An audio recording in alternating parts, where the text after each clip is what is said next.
and foundations. She has developed several business systems under business transformation and spearheaded business risk management for operations in multiple countries, including Singapore, Malaysia, Thailand, Indonesia, and Japan. Currently, she runs three businesses, leveraging experience and expertise from these large corporates to help small and medium enterprises across the country over the last decade. As the founder, director, and COO of India SME Accelerator Network, a business growth accelerator for MSMEs in India, she has been catalyzing the growth journey of thousands of MSMEs over the years through digital transformation, access to finance, access to markets, and strategic growth of businesses. So let's embark on this journey of exploration together, diving into the realms of creativity, collaboration, and technological advancements. Over to you, Shalini. Thank you very much for that rather very generous introduction, I'd say. It's a pleasure coming back and meeting MSMEs on this platform. Thanks a lot to HT Mint and Lenovo partners who made this possible. And you've given me a rather interesting topic, I must say. Fostering innovation in a collaborative IT culture. There's a lot that this topic can actually hold, and I've been given 30 minutes. I'm going to try and do some good justice to this time on hand. Let me just quickly bring up my presentation, please.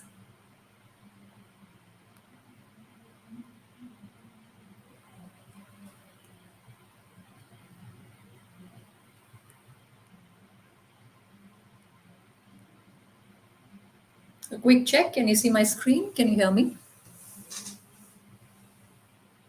Absolutely, Shalini. Great. Thank you very much. I'd like to begin the session on fostering innovation in a collaborative IT culture. There are essentially two aspects to this entire topic that we're going to try and drive home today between the SMEs who are present. One part, essentially, which is around innovation.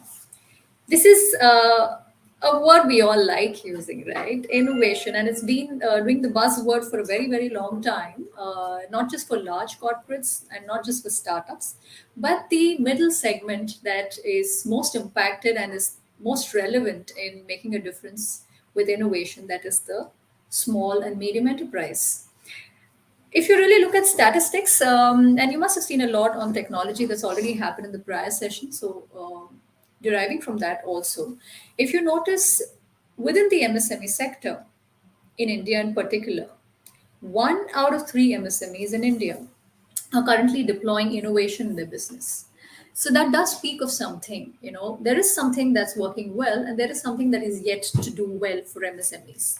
So let's try to understand this entire picture on what is innovation that we're talking about. So innovation, apart from the words like robotics, AI, ML, IoT, which sometimes can be a little daunting for MSME owners, let's keep it very simple and try to understand. Innovation is nothing but a product, service, or a business model that is being done in a novel and a useful way. So innovation does not have to be something major. It doesn't have to be a big breakthrough in technology or completely disruptive alone, but it can be as simple as upgrading a company's customer service, upgrading the an existing product, upgrading how you operate on your model itself. It can be as simple, and it has multiple layers and levels to it. So in short, innovation is implementing new ideas that are creating value to the business. So on that note, let's try to understand why is this becoming important for MSMEs and how should MSMEs really leverage this, right? So if you look at innovation in particular from the lens of a small business, it does some fantastic things for an MSME. The first and foremost is a small business needs to, thrive in a large landscape of which is global and getting more and more global.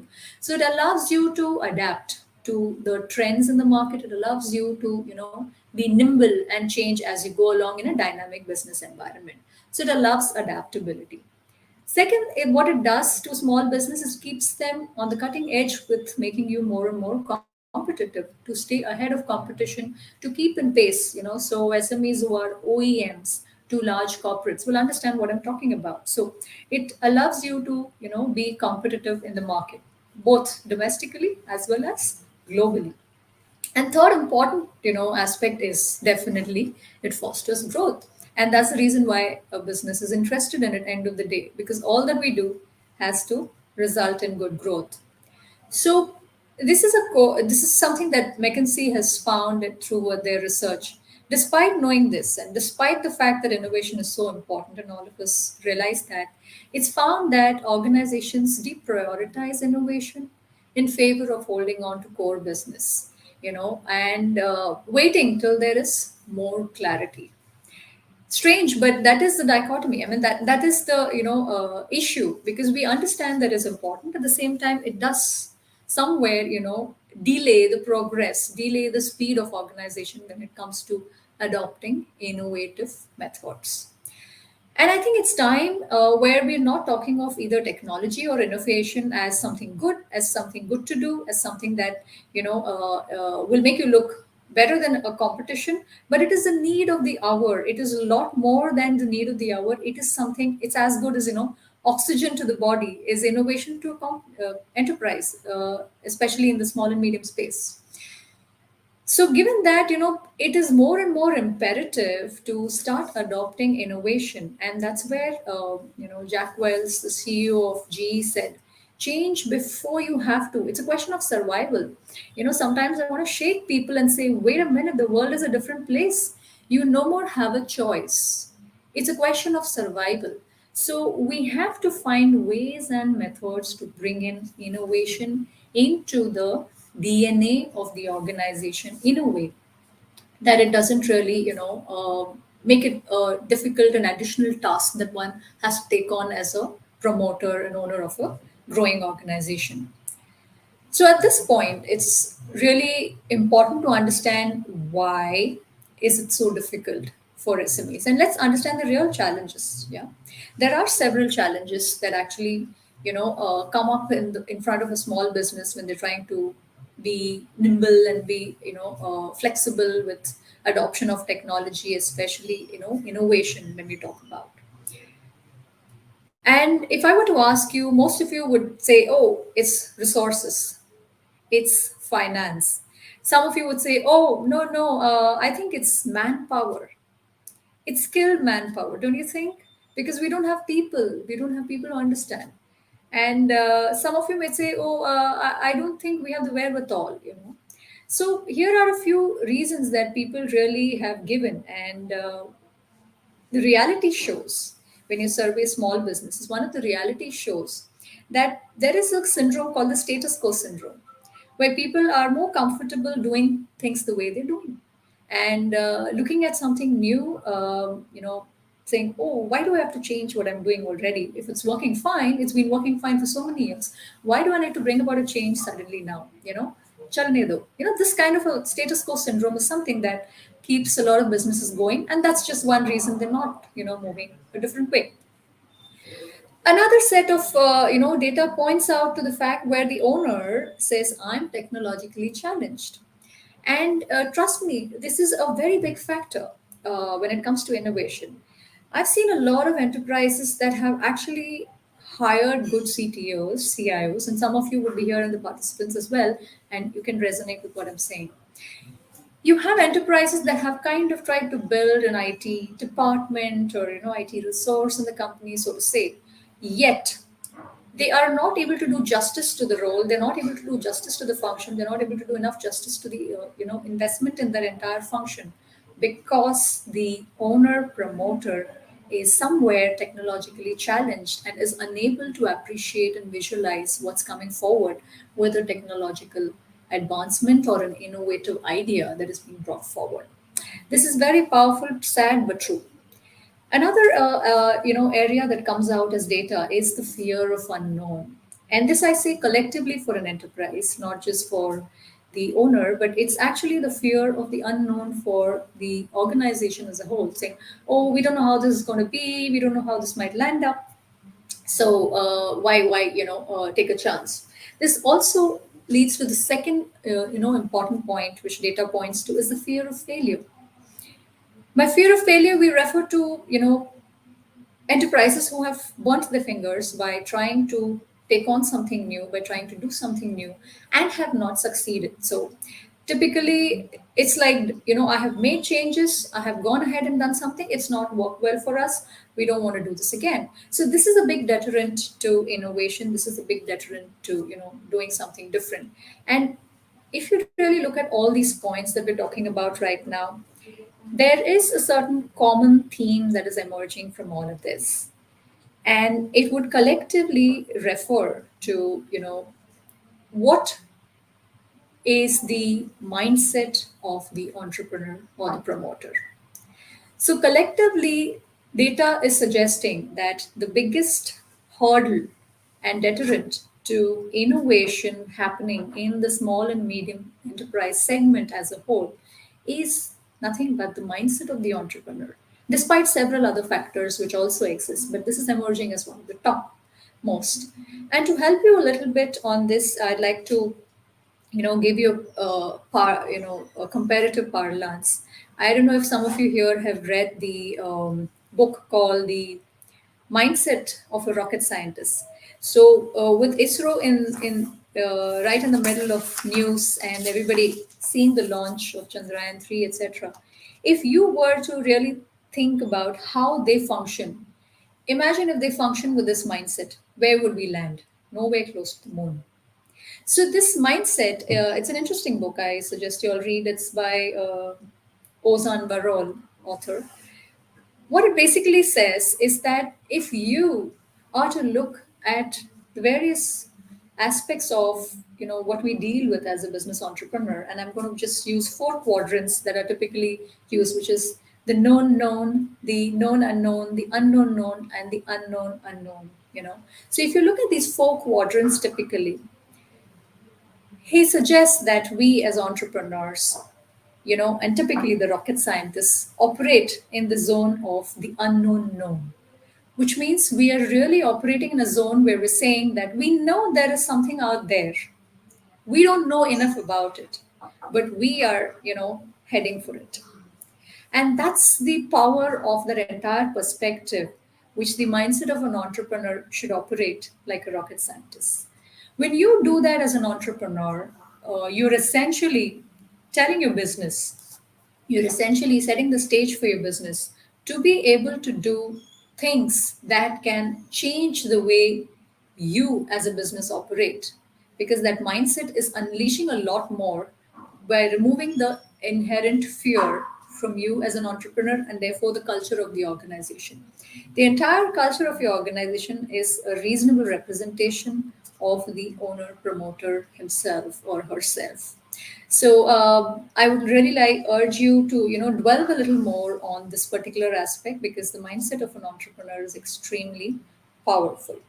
So, with that having said, and Steve Jobs also saying innovation distinguishes between a leader and a follower.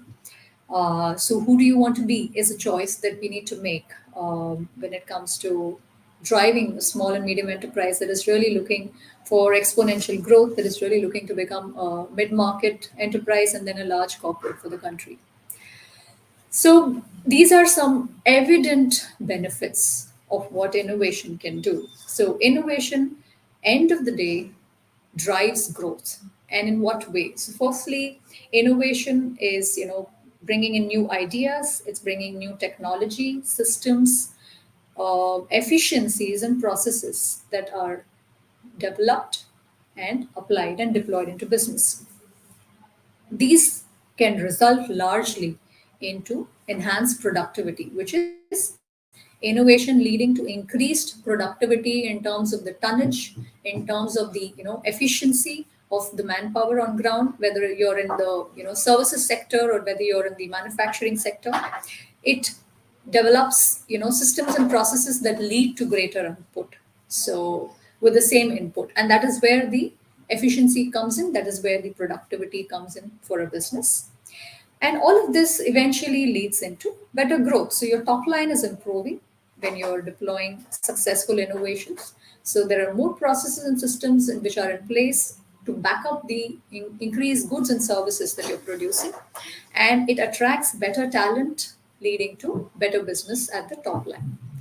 With an enhanced top line, you're also talking of enhanced bottom line, which is the profitability. So there is a growth in business and of operations, and which is leading to better profitability when it is deployed successfully, deployed systematically, and deployed well. So innovation has multiple facets to it to lead to good growth and profitability. One is, of course, the idea alone, and second is the deployment, and the third is ability to adapt the innovation to what the market needs and what the business needs. So when you do all of these aspects well, then the business growth and profitability become more and more evident. So, with this, let's try to understand what are the various categories of innovation that a business typically guns for or can look towards. So, there are two standard categories that people talk of, and I've just brought that forward here for you. One is the aspect of, so if you look at the graph with performance on one axis and time on the other axis, you have certain innovations that are disruptive, definitely using certain technology and new ways to disrupt the market from where you are, moving into a completely different paradigm of business that you're operating in. And second, category is the one that's called sustaining innovation. So by that, what we mean is leveraging technology and advances to sustain existing markets, existing set of operations that you're doing. You're optimizing, you are improvising, and you're able to deliver more and better. So these are doing two different jobs for you as an enterprise, and the role that they play are distinct. So when we think of innovation, most often we're talking of disruptive innovation. The articles that we tend to read, most often are about innovation because it's kind of a game changer. It's taking you from one level to another. The other one, which is sustaining innovation, is helping you sustain and continuously staying abreast and updated in the market when it means competing in the marketplaces that are dynamically changing, right? So this is on sustenance. So if somebody is to ask you, where would you put the money and where would you go for innovation if you were to make choices? Most people would talk of disruptive innovation. But I would recommend that you need to do both as an enterprise. It's important to be disruptive. At the same time, it's important to sustain what you're doing good. And you need innovation to sustain what you're doing good because times change, but your solutions cannot remain outdated. So you need a good play of sustaining innovation on one hand and a good play of disruptive innovation coming in time to time within your business so that you are able to have an interplay of both of these for continuous evolution and continuous enhancement and continuous transformation of the enterprise. So I really urge CIOs and CTOs here as well as promoters here to try and embed this philosophy well within your business where you're bringing in sustaining innovation as well as disruptive innovation into the very objective of how you are designing your business goals. So when you sit down at the start of the year and set out business goals, how many of you are able to bring this onto the table and put it into the objectives? That could be a defining factor as to how you will deploy innovation into your businesses through the year to achieve your goals and also define newer goals for yourself through the year. So, with that, I think I'd like to move to another important aspect, of innovation leading into the culture of the organization, which is the second part of what we're talking of. So, what do we mean by culture? There's a culture in every organization. So each organization is talking to us in return with its own way, with its own method. So it has a certain personality, a DNA of its own, right? So what is the culture of an organization that you possess? So if you really think back and look at it, what is culture? It's essentially nothing but a set of or a collection of values, collection of behaviors, expectations, attitudes, and practices that are really deployed on ground within the organization. So each of your culture is saying something today. So you might need to reassess and see what is the culture of my organization. Some good corporate enterprises at this point of time in the SME segment are also working extensively on the culture of the organization, where not just the human resource team is working on it, but there's also the IT team working on it, right? So I'd urge more and more entrepreneurs to engage on this topic a little more, in depth, so that you are able to define the culture of your organization. And here are a few things you might want to think when you are defining a culture that's going to be suitable for nurturing innovation. Yeah. So typically, the when it comes to IT in a organization culture standpoint, uh, people have typecasted the cultures into four categories. So you can think through and see where do you fit, where is the culture of your organization currently. So the first of the four categories is the one that's called conservative. So in a typical conservative IT culture, what really happens is the top leaders see technology as an expense to minimize, and in turn they have the IT department maximize the use of technology they have. So there is a tech department that's deployed, say, get the utmost value of the technology investments I'm making. So these are organizations that have a conservative IT culture where employees use laptops and desktops for 6 to 10 years continuously without changing them, and they will replace them only when they break. So that's a tendency we've seen. They also, because they want to reduce cost and yet they want to maintain a competitive advantage. So leaders in, or let's say the promoters in a conservative IT culture, focus on creating business efficiency by creating and improving repeatable processes. So where they will try to innovate is say, okay, what is repeating? Let's try to change that and try to bring in efficiency there. So this is the kind of disruption at best that they're able to do within their business, because they're fundamentally conservative in nature, and because they're also very cost conscious. They tend to have systems that are at best, systems and processes and technology at best, that will bring in cost efficiency somewhere and will bring in significant change in profitability. So these are some of the traits that you would notice in a conservative technology culture.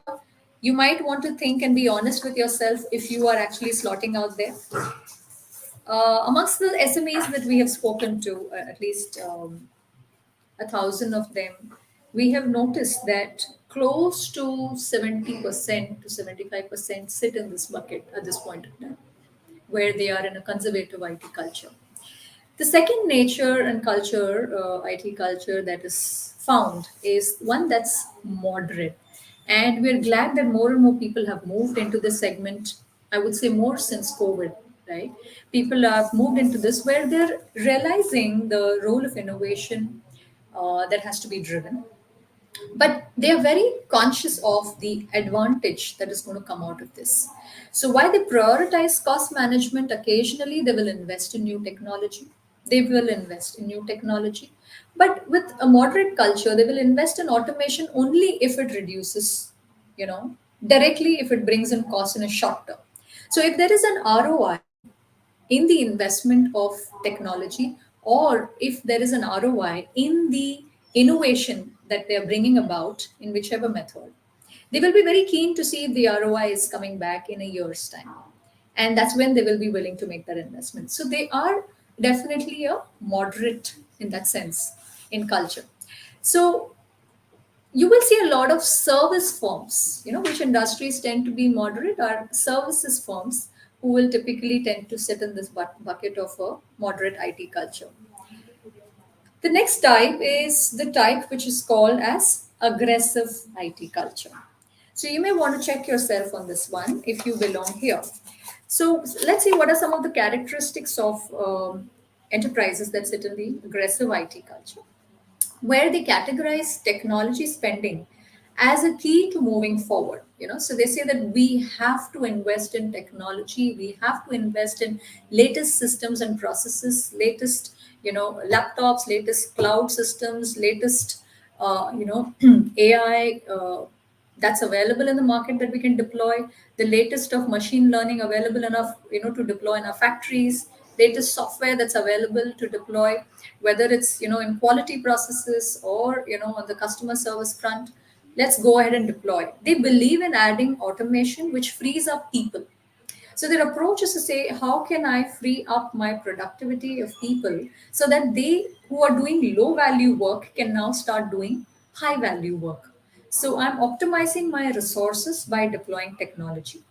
Although they are, willing to deploy developing technologies and developing systems and newer innovative processes, they will not invest in something purely based on hype or, saying this is the happening thing, so let's go in for it. These are leaders in aggressive IT culture who will investigate technology for what business advantage it will give them, and then they would deploy those technologies and innovative solutions in their business. So to that extent, they are aggressive. At the same time, they are, careful. So definitely they would be interested in looking at the benefit, because they also see technology as an advantage not just for business processes and for keeping it forward in competition. They also see it, justifying the regulatory frameworks, the compliance requirements that are needed to, stay ahead, and therefore they believe in technology and innovation. The last, of course, is the IT culture, which is called the leading edge culture. Characteristics of this, and you can see these companies stand apart. So these are cultures where technology spend is not looked at as a spend. It's looked at as an investment purely because they understand, they see technology as a business driver, and they see innovation equally as a business driver. So they're less worried about processes, optimization, they're less worried about costs, but knowing that they know they will figure it out, how to get it, with time. So they will figure it out with time. They are, in that sense, extremely aggressive about deploying technology because they see purpose. They see that they're going to become cutting edge. They see a larger vision with the deployment of the innovation and technology we're talking about. So these are set of companies. So who would these companies be? What are the kind of industries where you would see? These are fundamentally, SME enterprises which are tech driven and are, completely based on technology as the backbone to their entire business process. They are the ones who will definitely, go ahead in a cultural mode, which is leading edge IT culture. So, with that, for IT cultures defined, I'd like to come to my favorite, which I call the collaborative culture for innovation. So, this is the culture where technology, people, and processes come together to deliver innovation in a way that is complete value creation for business, which is both disruptive at the same time sustaining. It meets both business goals through the culture. So the interesting question is, yes, I think most of us would want to be, in this kind of an IT culture, which is fostering innovation, which is nurturing innovation in the long run, on both types of innovations, which is sustaining innovation as well as disruptive innovation. So let's try to understand what are the few things that one needs to do to be in this kind of an IT culture. Few simple steps, and we'll go, one by one, things that you need to do as a business owner. The first and foremost for a business owner is to be able to embrace innovation and creativity. What do I mean by this?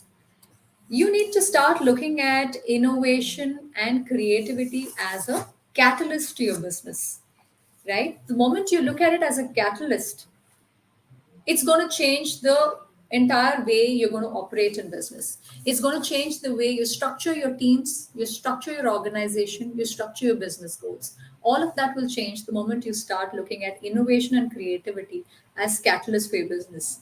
This means that you would need to start not just encouraging your employees to cultivate and come up with new ideas, but you'll have to start building creativity as a competence amongst the people, and you have to ensure that you're working towards that as an HR goal. But beyond that, you'll have to start deploying systems and processes which are technology based within your organization. So it is both, in terms of technology, people, and processes. All of them you will have to embrace by making innovation and creativity as a catalyst for growth. And this will have to be in all the functions within the business, be it in sales, in the way you are reaching out to your customers, to how do you market yourselves with the latest uh, technology platforms and social media, to how do you really produce using industry 4.0 benchmarks of smart manufacturing, to going all the way to deploying logistics, that is geo based logistics, to managing your inventory and books of accounts on cloud, and so on and so forth. So this is truly one of the things that one would need to do in terms of embracing innovation and creativity as number one. Number two, I would say, is forming collaborative teams. And to be able to do this, so by collaborative teams, we're talking about having people come across from different, backgrounds into teams that can work together, particularly on innovation. We have seen several SMEs who have deployed you more than R&D teams. You can call them your brain cell. You can call them the think tank within your company. There are different names that people like to give themselves, but this is a set of people from within the company who will sit down, put their brains together, and collaborate to come up with newer ideas. To be able to do this as a business owner and a promoter, you have to enable them with the latest technology to do that. So I do not know how many businesses here are using intranet or collaborative platforms on their laptops and mobile beyond WhatsApp, right?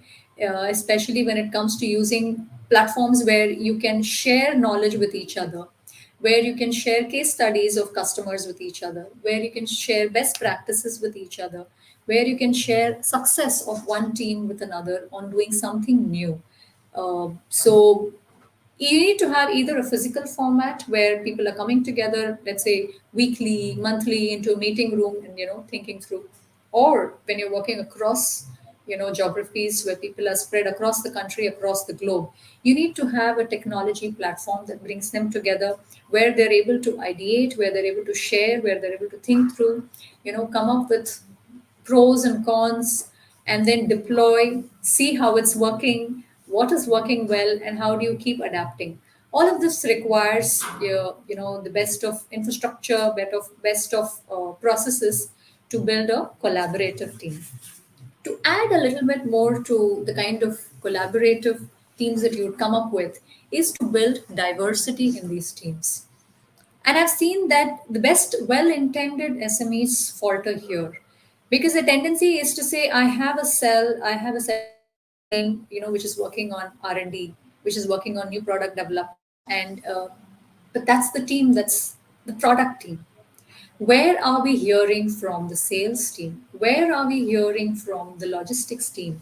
Where are we hearing from the inventory team? Where are we hearing from the factory team? Unless they're able to give you the inputs, your R&D team in silos will not be able to innovate with something. So it's very important when we build the innovation segment and we build these diverse groups, the collaboration has to be from people not just from cross functional teams, but also from different backgrounds. So we recommend that people have some really different mindset coming in, people of different age group. So if the age group of people who are working on the team is, let's say, your leadership team, you need to have people from the bottom of the pyramid of the organization who are youngies, geeks, non geeks, but they are the ones who are actually front ending. Bring them into the team. So, diversity can come with age, diversity can come with gender, diversity can come with geography. So, a lot of people bring in the exposure as a big factor and say that people who have the highest education, best education, go into these teams. But then what who are left behind are the tier 3, tier 4 kind of employees in the organization who have a very different thinking and mindset to bring in to talk about innovation. Their innovation can be as simple as improving customer experience on the phone, It can be as simple as, enhancing the delivery time of your product to the customer in a B2B segment. They can bring in the simplest of ideas to innovate on reducing cost on the shop floor when you're packing material from raw material, from semi-finished goods to the finished goods stage. These are places where we have seen some extremely innovative ideas come from the unexpected set of employees in the organization, and those innovations have significantly added value to the organization, both in terms of profitability and in terms of, revenue. And sometimes we've also seen them come up with ideas which is completely disrupting the market and taking you to the next league of how you operate in the industry as a whole, and therefore you've gone ahead of competition. So diversity in the teams is extremely important for you to ensure within your organization. The next important point that I'd like to cover is around creative autonomy. This has repeatedly been an issue in small and medium businesses in India. And I'd say this for the reason that most of the owners are somewhere very controlling of the organization. So everything comes down and stops with the owner becoming the bottleneck. And again, it comes back to the mindset issue of the entrepreneur. No matter how many, well-employed people exist in the system, how much ever you invested in the right set of CIOs and CTOs, if we are not empowering them with the autonomy to take decisions on the go, to be able to, try out innovative methods and practices, if we are not giving them the autonomy to experiment, when will they fail and when will they do it right? So, for somebody to fail and succeed, it's very important to give them the autonomy, and therefore, the decision making power of the entrepreneur has to enhance to give the creative autonomy. I think this is one of the interesting aspects of innovation in IT culture, and which people keep doing. And I would request and, I would actually urge more and more companies to invest their time and effort doing this, which is continuous market study. What you're essentially doing here is on the go, on the run, keeping an eye on the competition, keeping an eye on the industry trends, keeping an eye, keeping yourself abreast of the latest technology developments coming in the way, not just in your industry, but in allied industries as well. And this continuous know how of you as the promoter, as well as your leadership teams, goes a long way in giving you information well in advance as to what's coming your way to your enterprise. Many enterprises have actually fallen behind and subsequently perished because they did not invest their time and effort here. Most innovations actually come out from here because you know your competition is lacking somewhere and you want to get the cutting edge on the competition, and therefore you innovate for what is lacking in competition, as an example. Many innovations come out from here when you understand that the real problem that your customer is facing is X, and you are actually fixing Y through your product. And if you manage to fix X, then your X and Y will exponentially give you returns with the customer. These are things, these are inputs that will come out with a continuous market study, and you need to invest your effort with the diverse teams and collaborative teams that we spoke about in working with the market continually to give you the inputs so that the R&D team and the tech team and the manufacturing teams can collectively come up with solutions that can take you to the next edge in leveraging your innovations. And last but not the least, of course, is the creativity in leadership, which is you. It's all about you. So, how do you harness you being the example for your entire enterprise in fostering innovation? So, first and foremost, is the tone that you set in the leadership meetings, in your annual meetings, in your monthly meetings, in your review meetings, as often as you get to engage with the people. Second is to operate on strengths and skills of the team members. So essentially, identifying the right people who can be part of these collaborative joint efforts, and then giving them the comfort, an environment of comfort for them to share their ideas, where they feel comfortable that, yes, if I share this idea and it goes wrong, then I'm not going to be penalized. that comfort has to be given by you, because you need, if they don't feel comfortable about failing, they will never try. So giving them the chance to experiment is from the environment of comfort that you will share with them. Of course, all of this ideation has to fructify into systems and processes enabled by you, which will result with deployment of the innovation. So, providing them all of that is something that you have to continually invest in, which would mean money and also in terms of time. So, being a part of, making it a part of the goal of the leadership team. So, I do not know how many enterprises here have done this, but I truly urge you to start putting these into the key result areas and objective of the business for the year, and therefore the goal sheets of the leadership teams.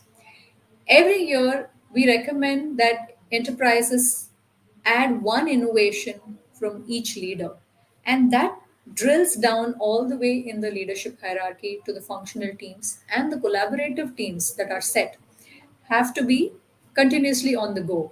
So they have to work on this objective. So, with this, a continuous culture of improvement will be set.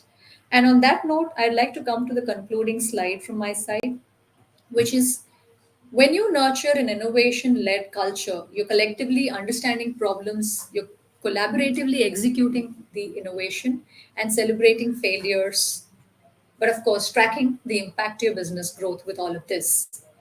And this leads to increased employee engagement, enhanced teamwork, new and improved processes, definitely new products and services with new ways of thinking, and a constant pipeline of ideas that you have the advantage and you have the lever to deploy whenever you think they are appropriate for the market. So, there is a lot of food for thought that would come out of this, and I hope that you would benefit from these innovative culture that you will build within your organizations. With that, I'm open to question and answers. Thank you so much, Shalini. It was indeed a very insightful presentation with a lot of takeaways, but I'm afraid we have overshot the time limit. So, there are two questions. I would request you to briefly answer them as there is another session which is coming up.